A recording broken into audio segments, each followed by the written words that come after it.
우리는 한번 잘못 알려진 이야기를 그냥 그 오해 한 채로 계속 그 얘기를 반복할 때가 있습니다. 그 중에 술을 좋아하셨던 분들이 좋아했던 이 한마디의 정보, 하루 한 잔의 가벼운 술은 건강에 좋다는 이 이야기가 얼마나 오랫동안 내려왔던지 그 얘기를 곧잘 하면서 한 잔씩 하셨던 수많은 이야기들, 이런 얘기들이 속설에 지나지 않았다는 것을 서울 아산병원 신경과 장준영 교수님, 서울대병원 가정의학과 박사민 교수팀이 11만 2,403명의 음주량을 3년 동안 조사해서 이제 이 흔히 말하던 하루 한 잔 가벼운 술은 건강에 좋다라고 하는 이 말을 뒤집었습니다. 전혀 건강에 좋지 않다는 걸. 그리고 술을 입대지 않았던 분들은 다시 그 상태를 다시 마시지 말고 그대로 유지하라고. 여러분, 우리는 알고 있는 한 사실을 그저 비판 없이 얼마나 오랫동안 그냥 받아들이고 있는지 모릅니다. 그 중에 또 하나가 성인 한 사람이 1일 마실 물이 2리터를 마셔야 된다 얘기를 저도 오래전부터 들었고, 수많은 사람들이 이걸 상식처럼 여겨서 물을 마셔야 되는데 물을 못 마셨다 이렇게 생각했습니다. 그런데 알고 보니 이 연구가 70년 전 미국의 연구소에 의해서 나왔던 얘기인데 사실은 그렇지 않답니다.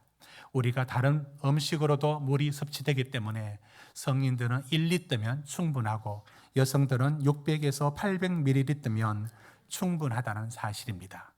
왜 우리는 정확지도 않고 틀린 얘기를 그냥 계속 오랫동안 그냥 사용해 버렸는지 모르겠습니다. 이런 착각과 이런 오해들이 성탄 이야기에도 들어있다는 거 아십니까?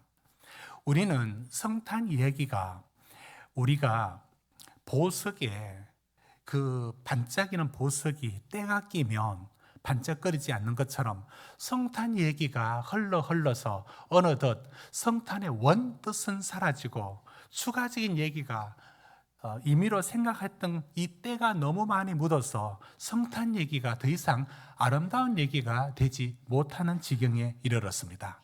왜냐하면 지금까지 우리가 알고 있는 성탄 얘기는 이제 오늘로서 우리 참빛교회 성도님들만큼은 이제 바르게 한번 새롭게 인식하고 틀린 부분이 무엇인지를 수정해서 오늘 제대로 아는 기회가 되도록 저는 오늘 말씀을 준비했습니다.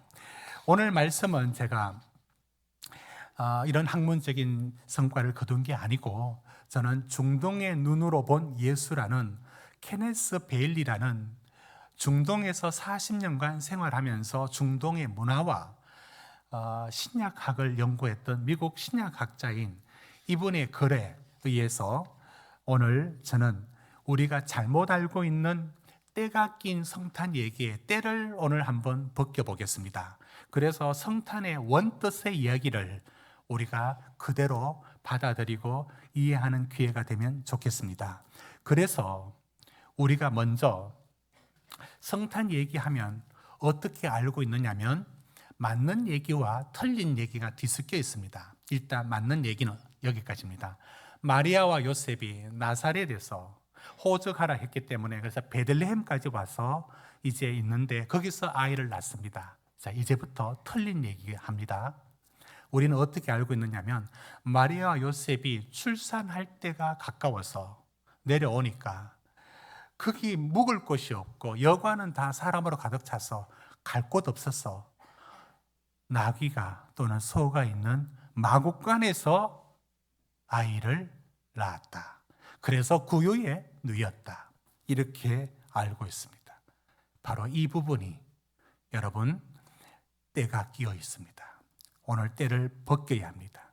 우리는 이곳에 어떤 때가 낀지도 잘 구분 못하고 성탄 연극 때마다 그렇게 해왔고, 찬송가, 여러분 찬송가 보시면 128장에 보시면 이렇게 되어 있습니다. 찬송가 128장에 보면 거룩하신 우리 주님 마구간에 나셨네. 가축들이 잠든 때 우리 주님 나셨네. 여러분, 마구간에 예수님이 나셨다는 얘기를 지금까지 우리는 하고 들어왔습니다.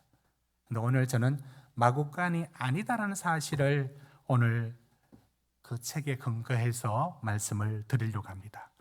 여러분, 예수님이 이런 얘기, 마리아와 요셉이 그 동네에 가서 아이 빨리 낳아야 되는데 방이 없어서 구하는 데마다 문전박대를 당해서 쫓겨났다. 이런 얘기들이 어느덧 우리의 성탄 얘기가 되고 말았습니다. 그래서 성탄절마다 성탄절 연극이 유명한 게 있는데 그 중에 하나가 빈방 있습니까? 라는 연극이 있습니다. 1966년도에 가이드 포스터에 기재된 이야기인데요. 이것이 한국에 들어와서 계속 전해지고 대학로에 동숭교회라는 교회가 있습니다. 그 교회는 문화사역으로서 극장을 소유하고 있는데 옆에 극장에 매해마다 이 빈방 있습니까를 이렇게 공연을 올렸습니다. 지금도 하고 있는지 모르지만 저도 대학 시절에 가서 한번 본 적이 있습니다. 빈방 있습니까? 내용 여러분 알고 있습니다. 내용은 이렇습니다. 이제 선거를 준비하는데 요셉과 마리아 다 배역을 맡고, 그런데 그 여관집, 아주 정이 없는 매몰찬 여관집 주인을 누구한테 맡기느냐면 정신지체가 좀 있는 9살짜리 윌리라는 학생한테 이 역할을 맡깁니다. 왜냐하면 대사가 짧았습니다. 빈방 없어요, 이 말만 하면 됩니다. 여러분, 짧은 대사 맡아본 적 없습니까? 제가 한번 말씀을 드렸는데, 저도 선거 갈 때 저희 아내는 무슨 백인지 모르겠는데 마리아를 하고, 저한테는 항상 목동 1이 아니고 목동 2, 이게 제 역할이었습니다. 그래서 저쪽으로, 저기 별이 있다, 저쪽으로 가자 하면은, 그때 방학 연습, 성탄절 연습 2달 했는데요, 제 대사는 딱 한마디였습니다. 목동 2였어요. 1이 아니고. 그러면 저쪽에 별이 있다, 가자 하면 그래 가자. 네. 이게 저의 유일한 대사, 2달 동안 연습해야 되는 것이었습니다. 지금 생각해 보면 아마 그 오빠들이 교회에 포진하고 있어서 저희 아내는 늘 마리아를 했는데, 이것도 빼기 때문에 그렇습니다. 저는 빼기 없어서 목동 2를 했습니다. 이 연극을 할 때에 윌리가 대사를 하는데 이렇게 됐습니다. 이제 배가 부른 분장으로 마리아가 요셉이 들어옵니다. 그걸 보고 이제 원래는 대사대로 빈방 없어요 라고 해야 되는데 막 우물쭈물하다가 말을 못합니다. 왜 말을 못하느냐면 이 정신지체 윌리가 이 상황의 연극 상황을 모르고 그 배부른 마리아를 어떻게 내쫓느냐. 그래서 우물쭈물하다가 저기 내 방 있어요, 자기 방 있다라고 말을 해버립니다. 그러자 진행자가 뛰어나와서 컷 하면서 부를 거라 암전하고 하는 대사가 죄송합니다, 이거 잘못했습니다, 우리가 연극 마지막에 잘못했습니다, 이렇게 했어요. 그런데 이 잘못한 대사가 사람들에게 감동을 주었죠. 빈방 없습니다가 아니라 빈방 있습니다라고 말했던 그 감동이 이제 그 빈방이 있습니까의 제목입니다. 그 얘기가 해마다 우리나라에도 여러 곳에 계속 연극으로, 선극으로 올라왔습니다. 이런 것들로 인하여 우리들은 이 아름다운 얘기이긴 하지만 이 이야기의 성탄 얘기가 와전되고 오해되고 뭔가 때가 끼었습니다. 자, 이제 그분의 제시한 근거 5가지를 제가 빌려와서 제시할 것입니다. 이 얘기가 왜 틀렸는지. 자, 보십시오. 마곡간에 아기 예수가 태어났다. 마리아와 요셉은 급히 출산을 해야 되었다. 사람들은 그를 받아주지 않고 문전박대에서 내어 쫓았다. 그래서 마곡간에 태어났다. 이 얘기가 어디가 틀렸는가? 첫 번째, 1번 띄워주십시오. 1번. 첫 번째 1번 띄워주십시오. 우리 여러분 한 번씩 읽어주십시오. 시작. 중동의 환대 문화. 예, 됐습니다. 중동의 환대 문화라는 것은요, 자기가 기거하는 곳에 누가 들어오면 모든 걸 다해서 환대합니다. 최고의 대접을 합니다. 이런 전통은 베두인이라 해서 아직도 있는 그 베두인이 있는 그곳의 문화가 어떠냐면 자기 천막에 유목생활을 하는데 들어오는 사람들은 반드시 모든 먹을 것을 제공하고 그의 편의를 다 봐줍니다. 이런 전통이 중동의 문화 속에 고스란히 남아 있습니다. 여러분, 이런 문화적인 걸 우리가 무시 못하는데요, 우리가 내비를 사용하기 전에 우리 한국 사람들이 친절하지는 않지만 길을 묻는 데는 얼마나 잘 가르쳐 주는지, 그건 우리의 전통이었어요. 차를 세우고도 길을 가르쳐 줍니다. 그랬습니다. 그런 것처럼 이게 문화적으로도 남아있는 것처럼 이들에게 그 찾아오는 사람들, 이게 문화인류학자들은 이걸 어떻게 보느냐면 언제 적이 될 수 있는 사람들을 한번 자기한테 신세지로 왔을 때 최대한 자기 편을 만든답니다. 그게 어떻든 간에 환대하는 건 좋은 일이고 환대하는 문화가 중동의 문화입니다. 여러분, 세계 테마 여행이라고 주일 저녁에 재방송하는데 저는 그걸 너무 재밌게 보고 있습니다. 거기 보면 아주 좀 누추한 집으로 보이지만 여행객이 갔을 때 오늘 우리 집에 들어와서 하루 묵고 가라고, 그리고 대접을 해줍니다. 아낌없이 대접을 해줍니다. 그분들은 우리가 사는 게 누추하다 이렇게 느끼는 개념이 없습니다. 그냥 받아주고 하루 묵게 합니다. 여러분, 생각해 보십시오.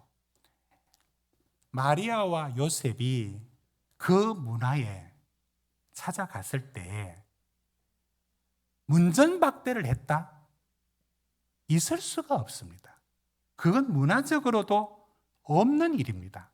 상상을 못하는 일이란 겁니다. 두 번째, 2번. 같이 읽어주십시오. 시작. 여러분, 지금 여기가 어디냐면 2절 한번 보십시오. 이제 호적을 하라 해서 나사렛에 있던 요셉이 마리아와 함께, 3절 보십시오. 3절 같이 읽습니다. 시작.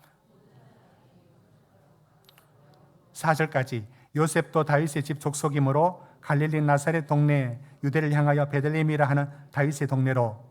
여러분, 자기 고향에 왔습니다. 고향에 돌아왔습니다. 고향에 가면 자네 요셉 아닌가? 그럼 잘 지내나?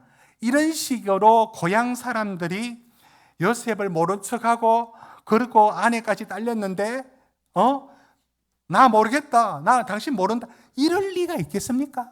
그럴 리가 없습니다. 특별히 요셉은 다윗 집이라고 말하는 그 베들레헴에서 다윗 집안의 왕가, 그 가문 있는 집안입니다. 그러니 요셉을 모른다라고 문전박대를 한다는 것은 있을 수가 없는 일인 겁니다.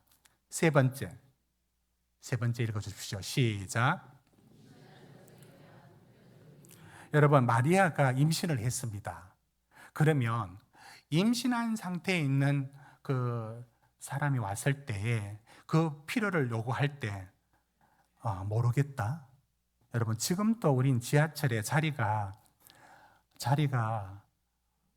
그 임신석이 비어 있어도 안 앉고 있습니다. 이건 오늘날의 윤리만이 아니라 이건 시대를 넘어서서 출산을 앞두고 있는 여성에 대한 배려는 그건 시대적인 겁니다. 그런 여성에 대해서 외면했다? 그건 상식적이지도 않고, 그러면 여러분, 지금 누가복음에 있는 이 베들레헴이 사사시대에 나오는 그렇게 인정머리 없는 그런 타락한 도시입니까? 아닙니다. 그럴 리가 없습니다. 네 번째 이유는 이겁니다. 네 번째 이유. 시작. 마리아의 친척집이 근처에 있었다. 여러분, 마리아가 처음에 임신했을 때 성령으로 임신했다는 사실을 세상에 누가 믿어주겠습니까? 그러자 누구를 찾아가느냐면 친척 엘리사벳을 찾아갑니다. 여러분, 1장 39절 한번 보십시오. 1장 39절.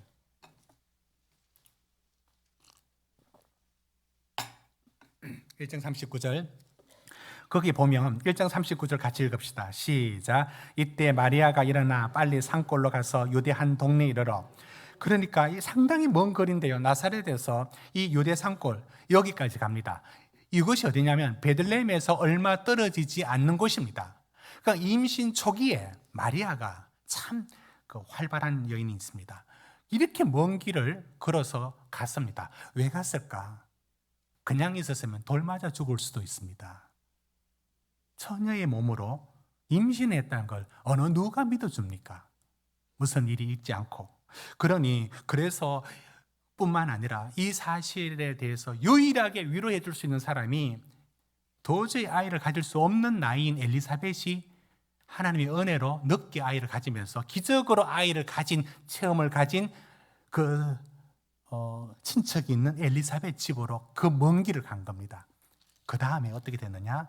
56절, 1장 56절 같이 읽습니다.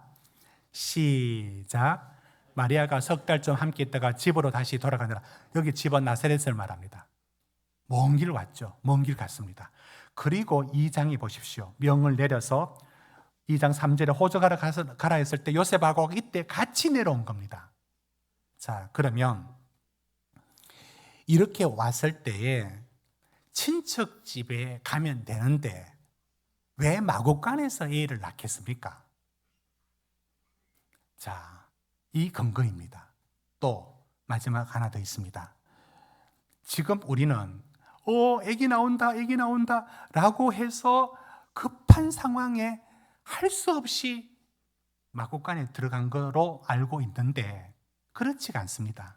우린 6절을 짧지만 중요한 구절입니다. 2장 6절을 우리 같이 읽습니다. 시작. 거기 있을 그때 해산할 날이 차서.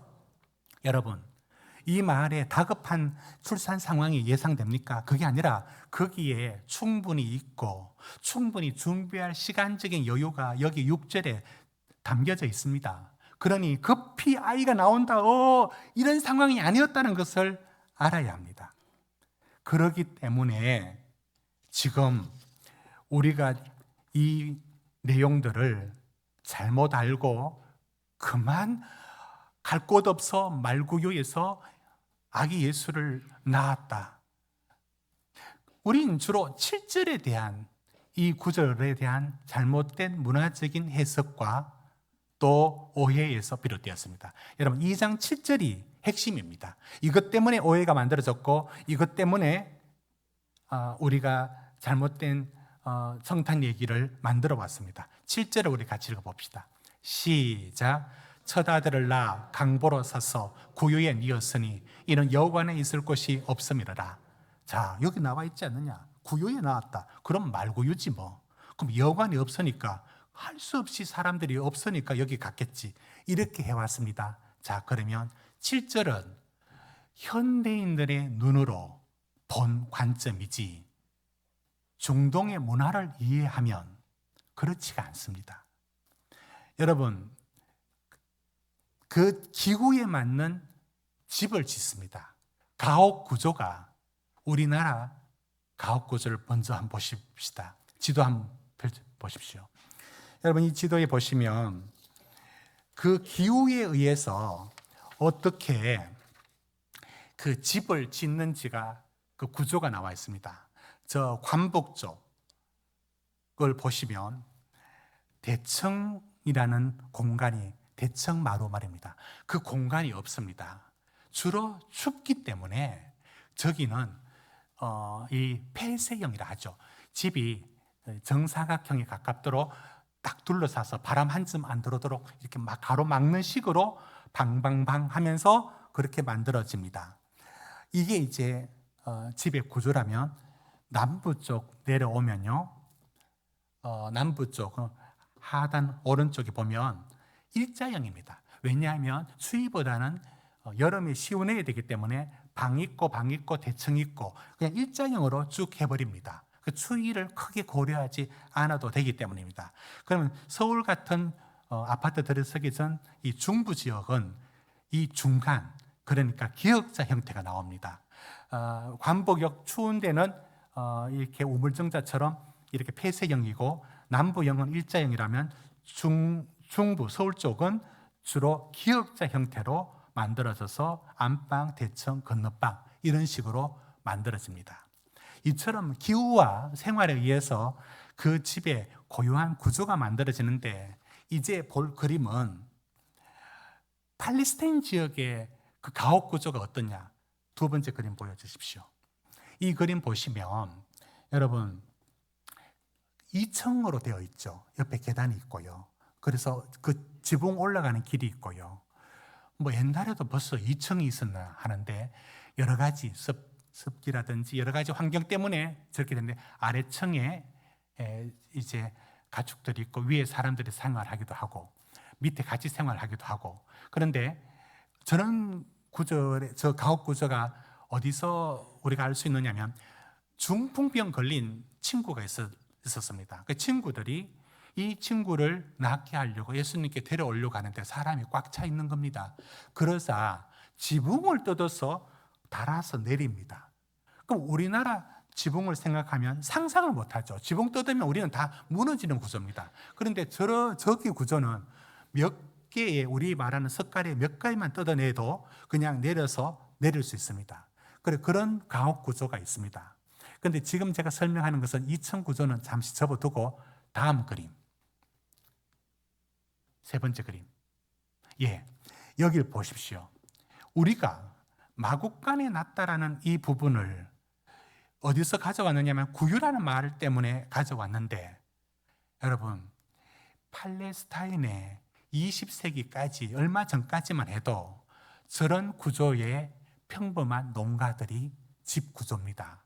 저 계단은 아까 보았던 2층 올라가는 계단으로 보면 되고요. 자, 1층만 보십시오. 가족이 기거하는 방에 완전 마곡간하고 분리된 벽이 끝까지 있는 게 아니고 나지막하게 갈아둡니다. 그러면 이 말이 머리를 쑥 내고, 이게 소라면 소가 이렇게 해서 동그라미가 구유입니다. 이렇게 먹이를 먹을 수가 있는 겁니다.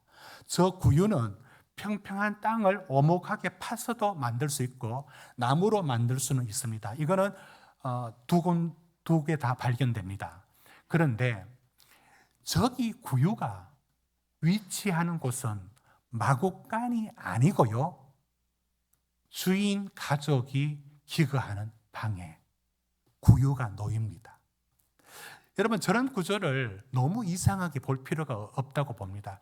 저는 제가 자랐던 그 시골집이 지금 집을 짓기 전에 어땠느냐면, 이쪽에서 이제 디딜방아 하는 곳, 그 다음에 소가 있는 그 우사 그 있는 곳, 그 다음에 안방.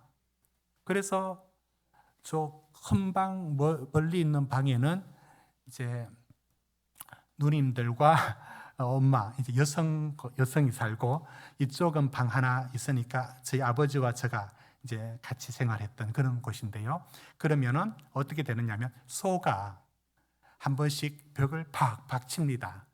흔들흔들 거립니다. 그 바로 옆에 연결되어 있습니다.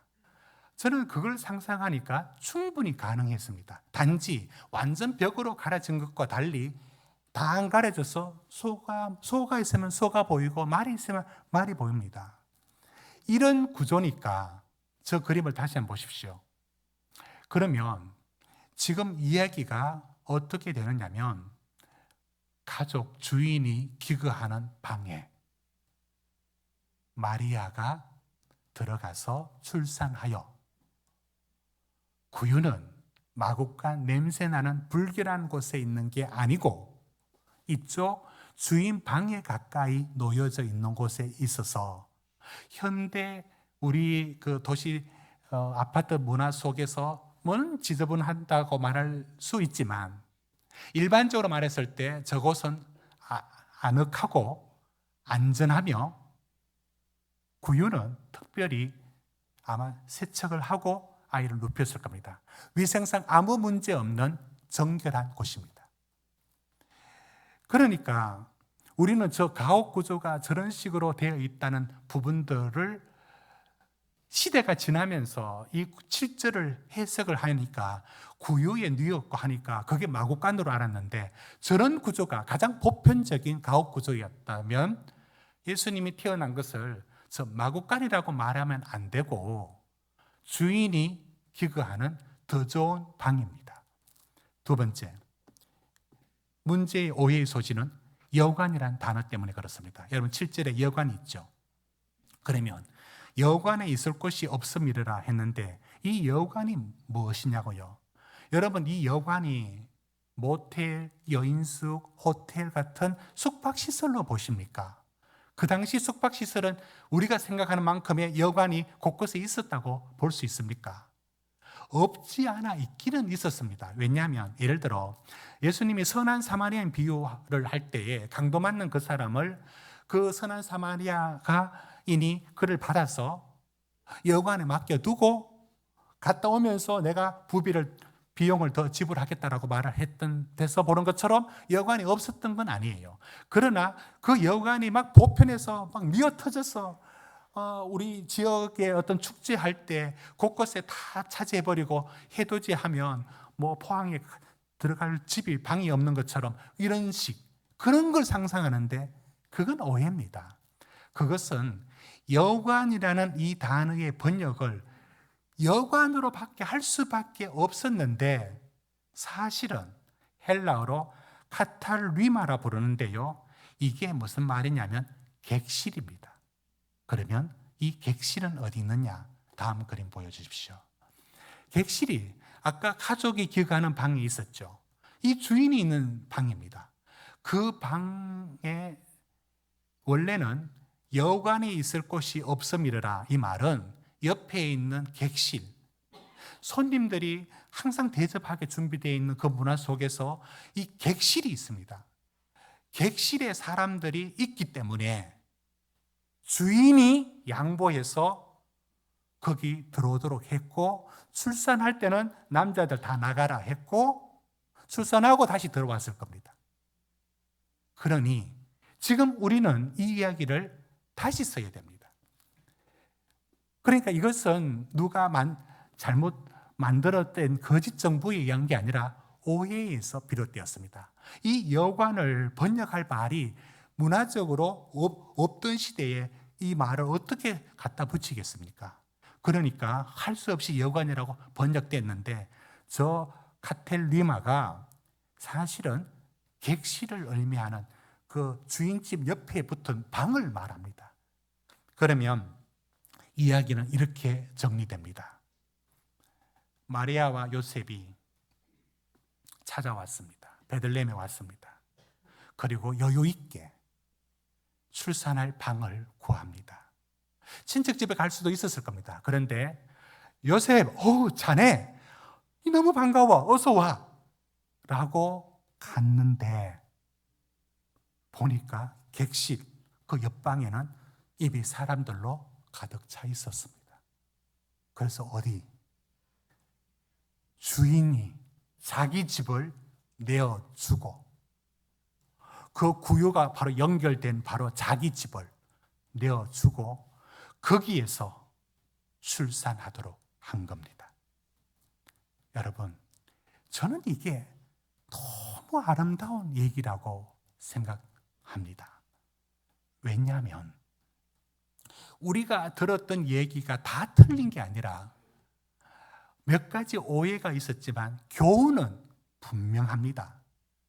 뭐냐면 구유에 누였다고요. 구유에 누인 것은 여러분 이게 어떤 뜻이 있느냐면 12절을 우리 2장 12절을 같이 읽어볼 때 선사들이 목자들 밖에서 양을 치는 목자들한테 뭐라고 얘기하느냐면 아이가 구주가 났는데 그 표적이 뭐냐면 강보에 사여 구유에 누워 있다고 말합니다. 여러분 12절 같이 읽어봅시다. 시작. 강보에 사여 구유에 누워 있는 아기를 보리니 이것이 너희에게 표적이니라 하더라. 여러분 보십시오. 그러면 누가 어디서 아기가 태어났을 때 덩치 크다란 그 목동들 남자들이 여기 아이 태어났다면서요? 구경 왔다. 여러분 이런 게 어디 있습니까? 그러면 그런 문화가 있을까요? 아기가 태어났는데 모르는 남자들 여러 명이 여기 구경할 게 없어서 아기 보러 왔습니다. 이게 말이 됩니까? 이게 무슨 말이냐면 이 집이 상당한 부잣집이라면 목동들이 아기를 보러 못 갑니다. 그런데 뭐라고 얘기하느냐면 구유에 놓였대요. 그러면 그 문화 속에 단번에 압니다. 우리 같은 사람도 갈 수 있는 평범한 한 농가의 집이라는 것을 압니다. 이게 일단은 목자들은 안심하고 찾아가도 되는 겁니다. 이게 표적이라고 말합니다. 여러분, 저는 여기에 우리가 다 오해한 건 아니고요. 성탄 얘기 속에서 왜 구유에 놓이느냐? 저는 이 부분은 그때나 지금이나 우린 바르게 알고 있습니다. 무슨 뜻이냐? 여러분, 예수님이 예루살렘에 입성할 때 뭐를 타셨는지 아십니까? 뭘 타고 들어가셨죠? 나귀를 타고 들어갔습니다.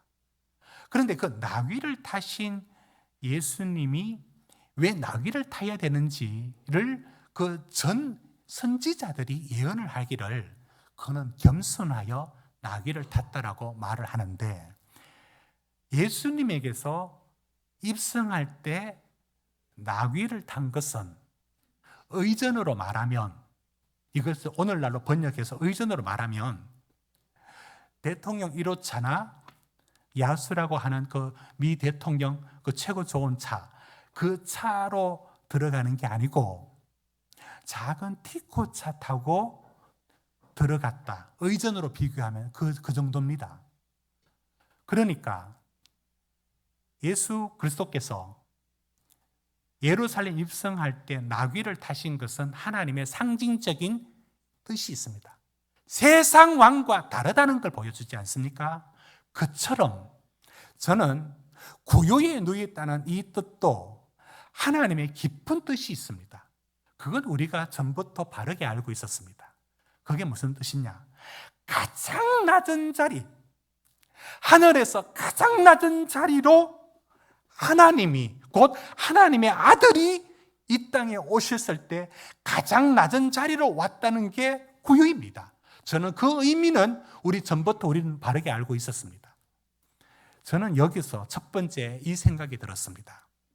기독교에서 신자들이 가져야 될 가장 기본적인 삶의 자세, 이 사람 예수 믿는다라고 했을 때 나와야 되는 성품, 인품, 모든 대표적인 모습이 뭐냐면 겸손입니다. 왜? 하늘의 하나님이 구유만큼 낮아져서 오셨어요. 무릎을 꿇듯이 가장 낮은 자리에 구유에 누이셨다고요. 저는 나귀 타게 하신 하나님의 뜻이 그분의 왕대심이 어떤 것인지를 보여주는 것처럼, 왕대심이 내일 설교 주제인데, 구유는 그분이 어떤 자리에 우리에게 와서 구원하는지를 보여줍니다. 그런 주님을 믿는 우리들의 삶에서 교만이나 욕망이나 이런 것들로 기독교인들에게 슬쩍슬쩍 여기 차지한다는 것은 말도 안 되는 겁니다. 어떻게 하나님의 아들이 구유까지 낮아져 왔는데, 여러분 오해는 마십시오. 그 구유 부분이 천해 보인다는 차원이 아니고요, 지저분하거나 이런 것으로 나가면 안 됩니다. 그건 아닙니다. 위생상 깨끗하게 하나님께서 준비하셨고 주인이 그렇게 마련했을 것입니다. 그러나 그 구유에 담겨졌을 때는 그 하나님이 나귀를 타게 하셨던 것처럼 그 뜻한 바가 하늘의 하나님이 구유까지 낮아진 자리로 보내주셨다는 것을 의미합니다. 성탄의 얘기를 들을 때 어떤 신자의 삶이 되어야 되느냐면 두 말 없이 무엇보다도 신자들은 겸손하고 겸허해야 합니다. 어디 감히 그 하나님 구유에 나셨다는 그리스도를 믿는 사람들이 교만할 수 있단 말입니까? 그건 말도 안 되는 겁니다. 마지막 한 가지, 저는 이 성탄의 얘기를 여러분들이 때를 벗기고 이제 바르게 이해를 하셨다면 생각을 바르게 하셔야 합니다. 하나님은 누구를 사용하셨느냐면 이름 없지만 한 농가에 요셉을 아는 한 사람. 객실엔 이미 사람이 가득 찼고 자기 방밖에 없었을 때 자기 방을 비워준 겁니다. 어디 가 있는지 모르겠습니다. 그러나 거기서 마리아가 출산하도록 자기 방을 빌려준 그 구유를 깨끗이 하여 아이를 눕히고 안전하게 하도록 했던 그 주인의 배려와 순종과 헌신이 하나님 구원의 계획에 사용되었습니다. 사랑하는 성도 여러분, 예수님이 십자가 앞에 섰을 때 나귀를 필요로 할 때 그 나귀가 누가 주십니까? 제자들이 누가 나귀 줍니까? 가서 주가 쓰시겠다 하라. 바로 그 어떤 누군가가 주님 앞에 헌신되어 있었습니다. 마지막 만찬을 어디서 지낼까요? 물을 똥이를 들고 지나가는 사람에게 말해라. 그 사람이 다락방을 빌려줍니다. 여러분, 오늘 또 하나님께 쓰임받는 사람은 자기 자리를 비워드려 주님 앞에 섬겼던 이 일들, 이 친절했던 이 사람, 마리아와 요셉은 절대로 문전박대 당해서 갈 곳 없어 여관 자리 없어서 마구간에 난 게 아닙니다.